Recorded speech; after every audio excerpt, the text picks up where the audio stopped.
you take care of your environment. You take care of, your needs to be around in a community of peers who understands and have a higher level of understanding of what you're going through and your challenges and the wins and losses, right?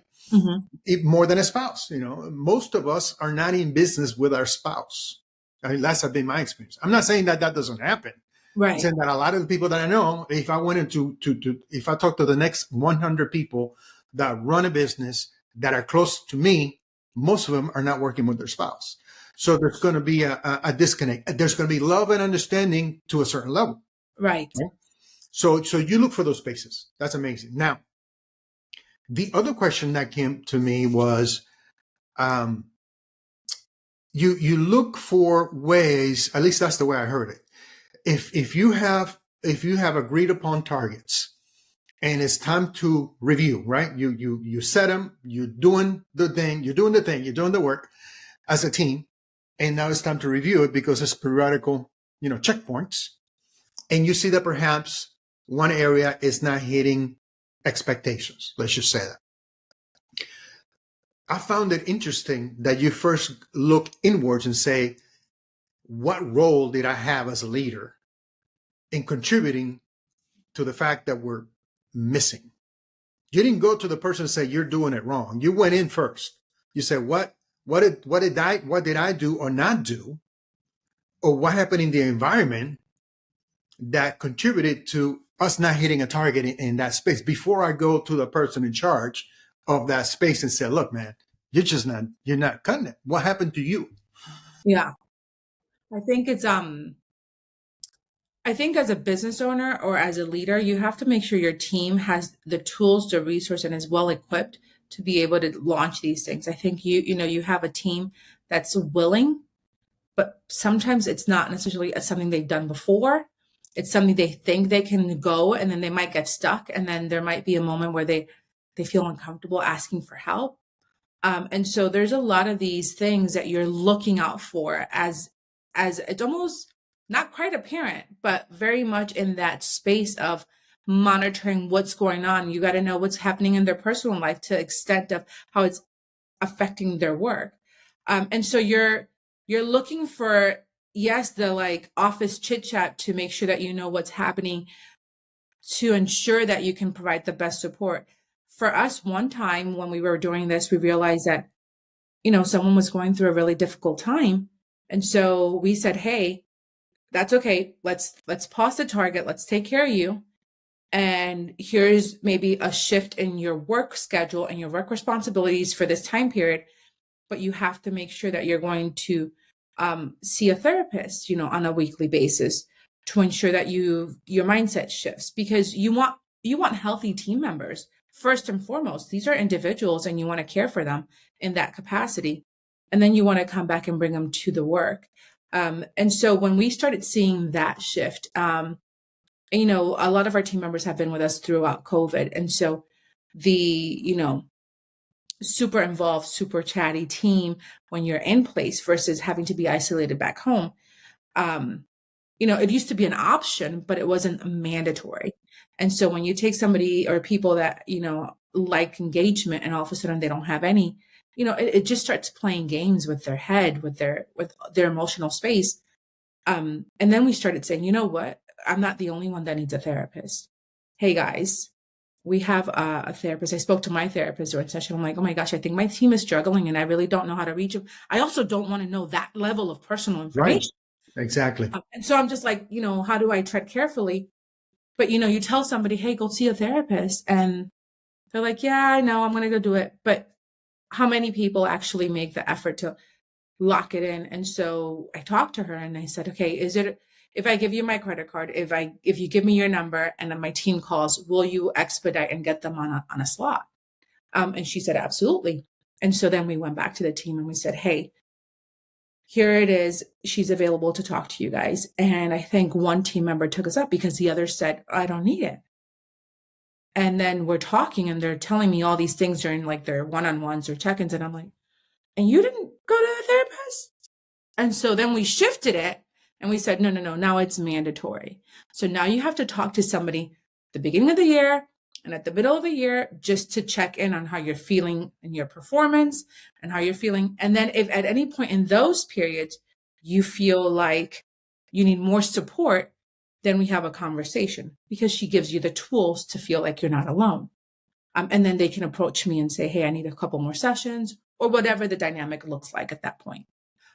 Every situation is different, and so I handle every situation differently. But it's that hand holding or that nurturing that you still need to be aware. You still, even when you assign things to other people, you might not be the doer, but you still have to know what is moving in your space. And so, it's so easy to say, okay, you go unpack that, but you have to kind of circle back and say, did they unpack it? Did they put it where it's supposed to go? Does it look the way we thought it was going to look? Yeah. And if somebody's not doing that next circle, then, it can also collapse there. Are we better or worse than when we started, right? Exactly. What are the consequences to the business if we don't fix this the right way, or we don't not fix it, address it the right way? Yeah.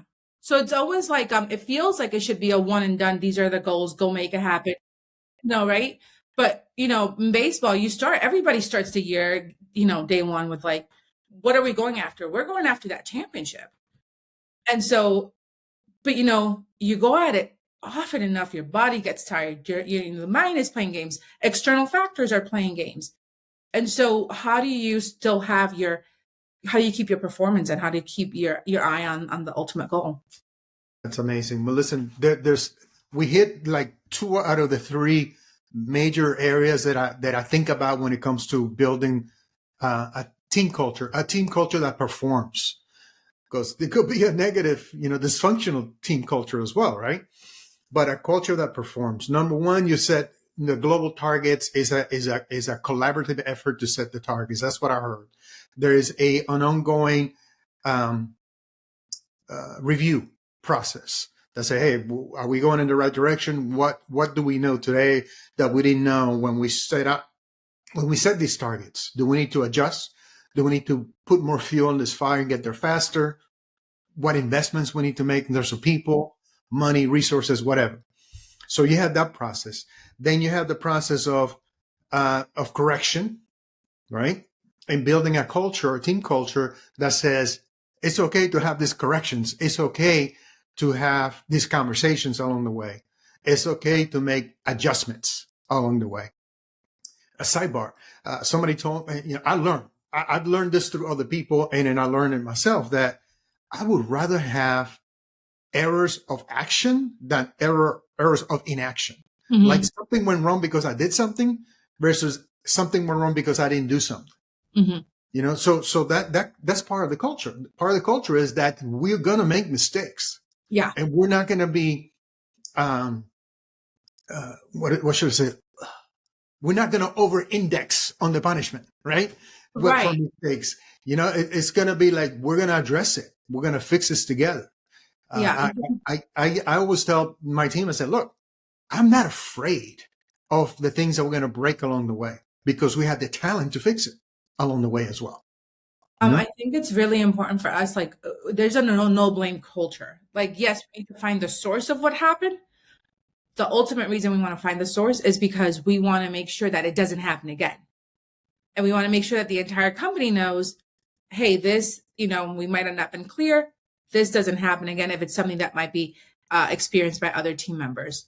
But that no blame culture is like, for clients, we're trying to find solutions for ourselves. We're so solution focused that the only reason we want to find out what happened is to make sure that we find out, was our process broken? What broke and make this happen? And how do we fix it so that doesn't happen again?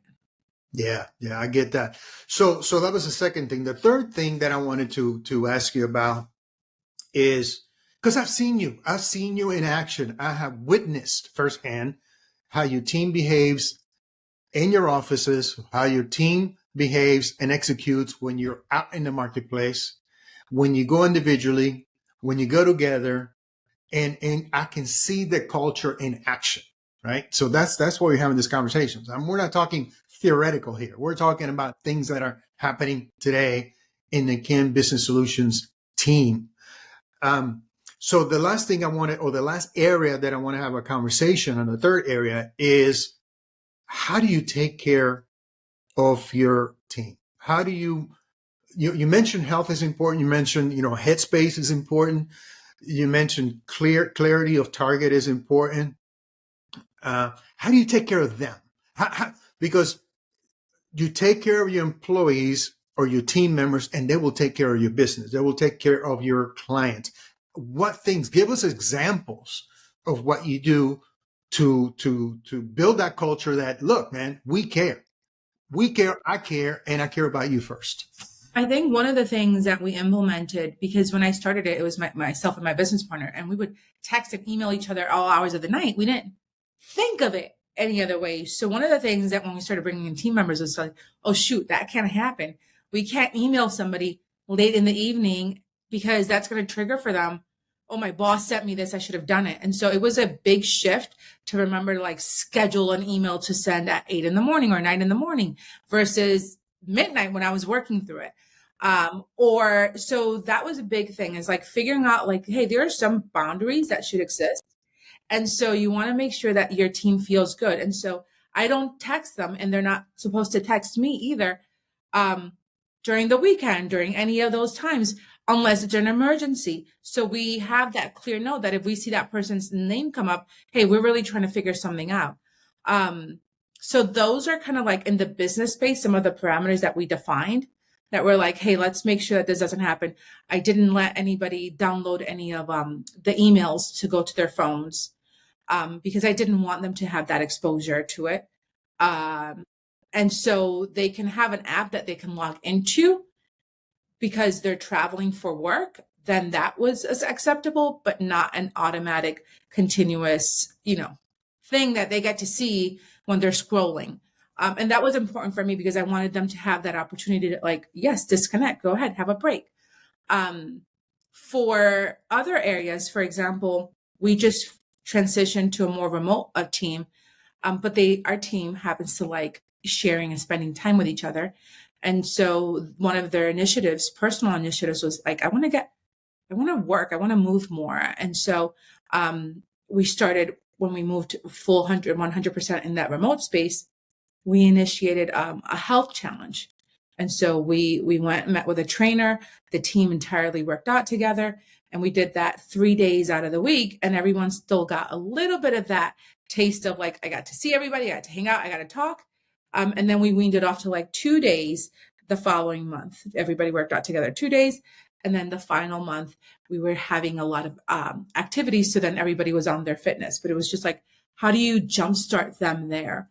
And then did you get them on a fitness routine? Did you see a certain level of acceptance to that? Yeah, absolutely. So they wanted these things, so they did it together. And so the commitment was like, I'm paying for 3 days for us to have a personal trainer to work with us entirely. You have to show up, right? Because everyone. And so that was there. Like, I will pay for it and I will organize it and schedule it. You'll need to show up. And so by the time the second month was, they've enjoyed it, they've done it, and then they kind of figured out how to implement it personally or whatever their lifestyle was. And that's okay. That was their personal initiative. This was the goal for me to say, okay, we're still spending time together and we're kicking off that initiative when you're home. And then, okay, you go do you.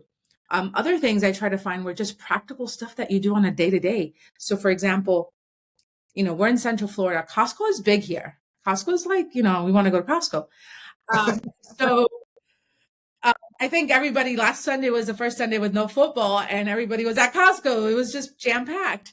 And so for us, it was just like, let's offer them a Costco membership, them and plus one. Why is it? Because it's super convenient. And again, if you're looking for ways to batch certain things to give your team members, this is a perfect way to go batch some of those like paper goods that you need for your home or whatever it is. Again, their personal lives, whatever. I didn't think anybody was going to be interested in. It's better than I think if I gave them gold. Like, they love their Costco membership. We had a situation, we all drive cars. And so one of the things was like, how do I make their, oil change a little easier? Like their regular, maintenance. And so we have a client that is an auto in that space, auto repair maintenance. And so we talked to them and we're like, how about if I give you my credit card information, and when my team members bring them, they get two free oil changes because you charge me instead of charge them. And so we kind of just went through these, again, it just evolved. It was just like, okay, how do we make sure? Some of them had student loans. How do we then, give them a benefit of like, okay, we're going to pay toward your student loans because we're benefiting from a lot of that information that they acquired and that they went and put themselves through. And so we went and looked online, like what benefits can we offer? And then we found out a plan and we said, this is how we're going to incorporate it. And so will it apply to everybody? No. But if it's within your space, then you get that additional benefit. We're a small business. We couldn't offer health insurance. It was astronomical. And we check every couple of years. But health is really important. So I instead gave them a stipend. And so I said, hey, here's your allowance. It's for your health.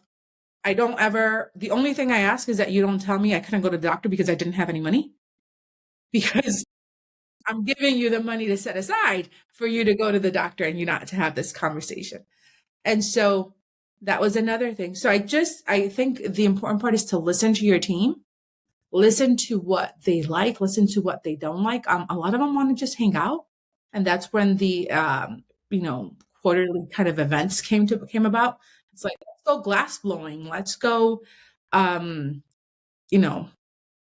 even remember, like, let's do a spa day. Let's do, all these kind of things that we did. At one point, we had somebody that came into the office and gave us all COVID. Like we legitimately, the entire company was out because we got COVID.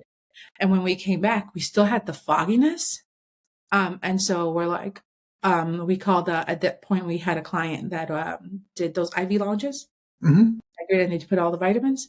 So we called them and we're like, what do we need what formula? Like, what's the cocktail we need to get this out? And so we scheduled an appointment and we all went. So the entire lounge was filled with the KEM team members with IV drips. Wearing their KEM gear, right? Yes, we were legitimately dressed there with IV drips because we're like, we need to get better. And this is maybe what's going to get this there. And it really did. So we discovered that those IV things are the best. If nobody's done it, it's absolutely the best. And so we'll do it periodically as a team to like ensure that everyone, again, has the right mindset, the right health focus, they're feeling good, right? It's never backfired. I've never had a team member say, stop it. You're taking too much, too good care of me.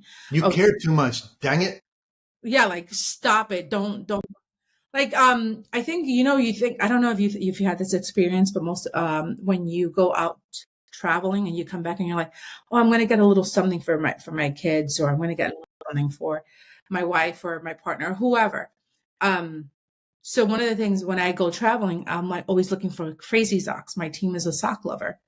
And so we're looking for crazy socks. So every time I go out, I really am avidly looking for, I need to find socks because I need to get the team socks. And I'll come back and they have that little thing.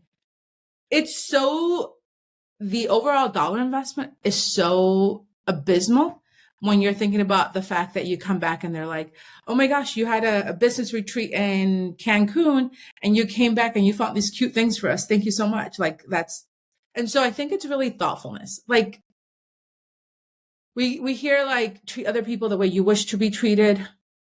And so I think that to some degree, that's what you want to do. You want to show the respect. You want to value them. I remember one situation that I had when I was an employee and I stayed late to work because two of the team members that were running this one department were both out sick. And that department needed some help. So I said, I'm going to go help that department and then I'll come back and do my work after. And when I did that, I got a call and it was somebody from that department. I went to talk to that leader and that leader blew up on me.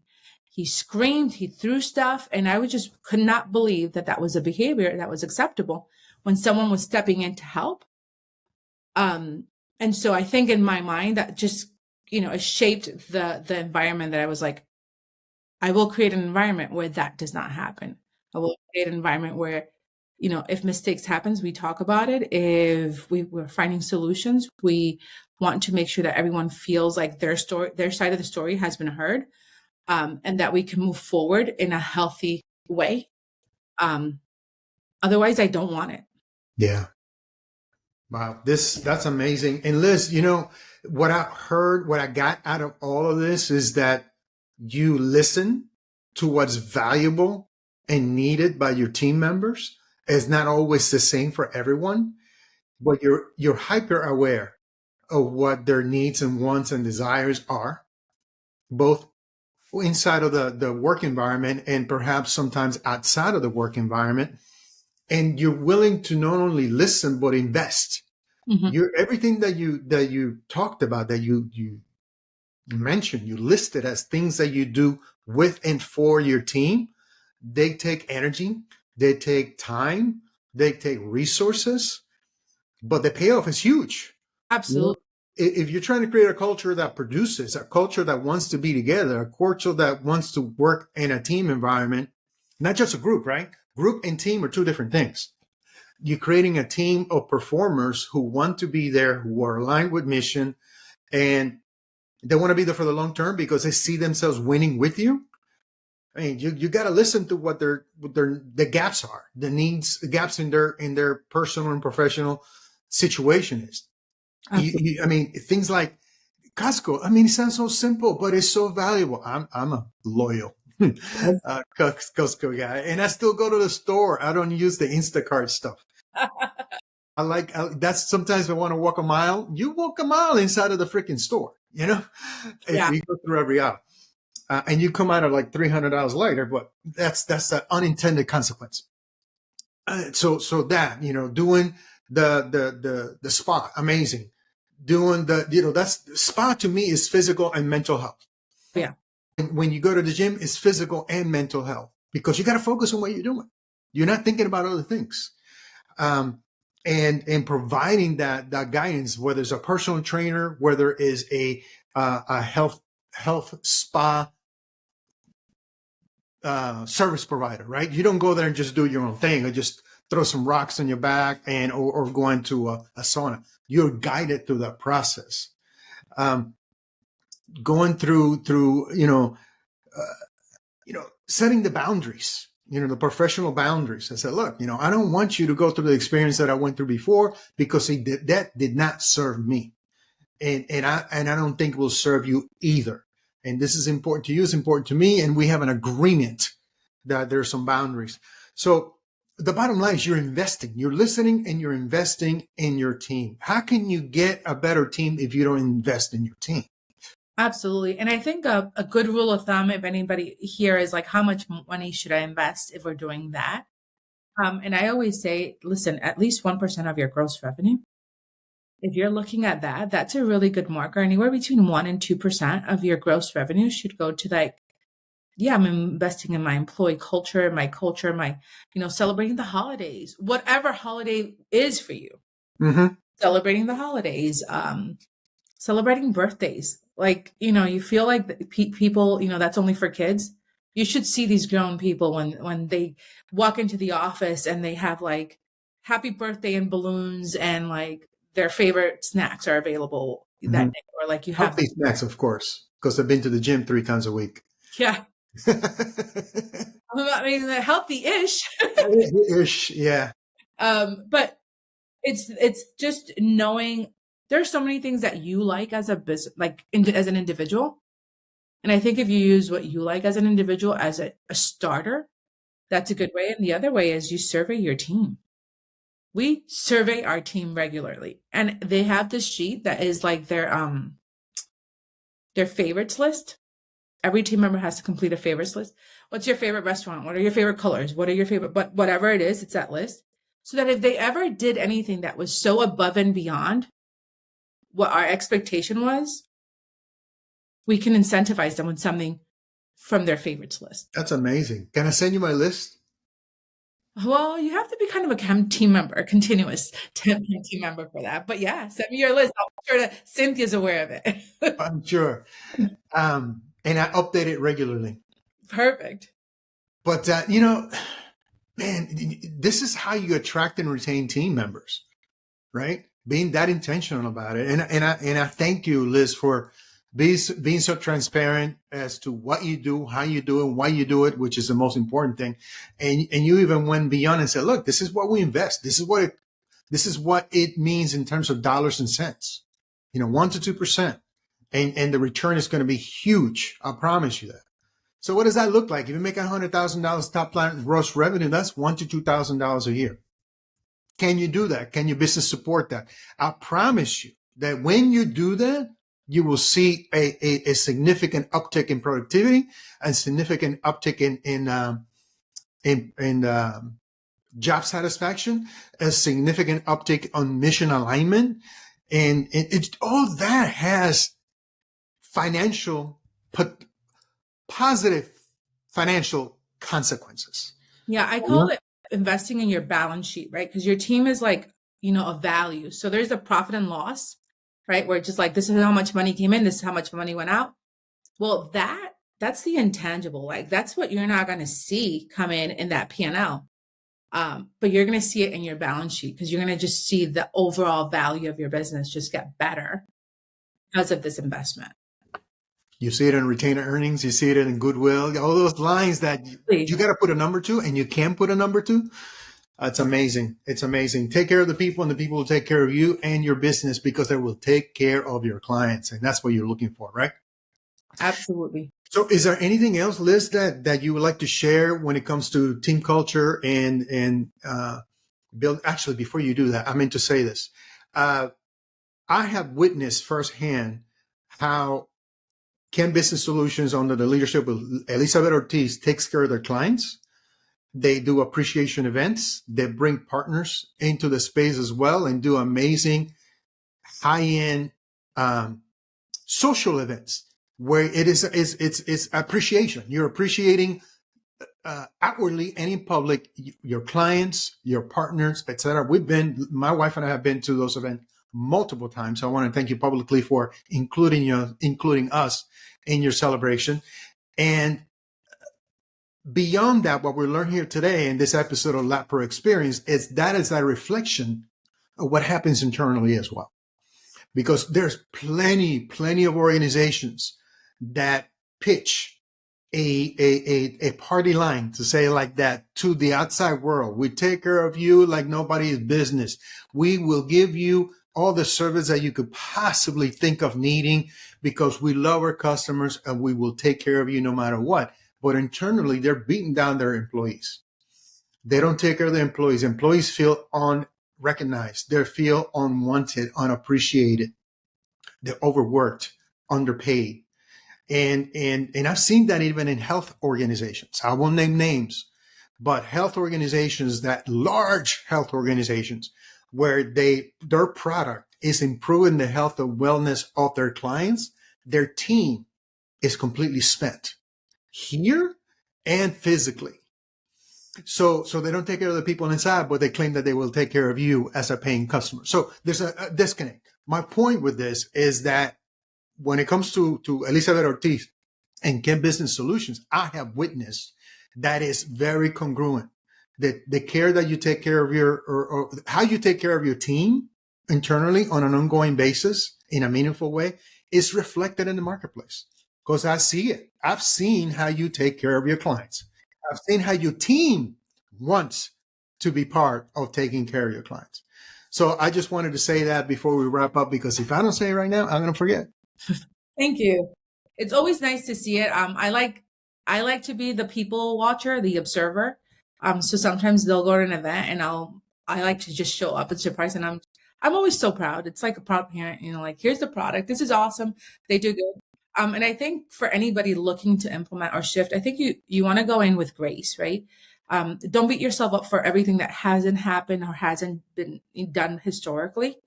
And then it's A/B testing. You're going to just test one thing, see if it works for your team. Maybe it doesn't work, and you're going to just do another thing. So don't give up if it takes a minute to get traction. Don't give up if it takes a little longer for it to be like smooth sailing. But definitely give it a try. I think you will not be disappointed. I think that there's no better way to wrap this thing up today, Liz. Thank you so much for making the time and putting the energy and effort and being here this morning.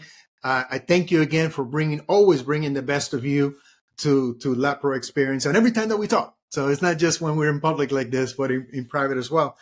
Listen, I hope that everyone who connected got a lot of value. I certainly did. I have my notes. I always have notes, and I've learned a lot through this process. If you see value, like I know you have, make sure that you like and subscribe to LatProXperience and all the major podcast platforms, including Apple Podcasts, Spotify, YouTube, etc. LatProXperience. Make sure that you share this content with the people in your network. Thanks again, Liz. I appreciate you. Thank you so much. Continue. I'm rooting for you. Thank you. I hope that you can, I know that you will continue to grow and expand and serve more clients and continue to be successful. I mean, you've been doing this for a long time and you got a long runway ahead of you still. So congratulations to you and your team. And thank you everyone for plugging in. We'll see you next time.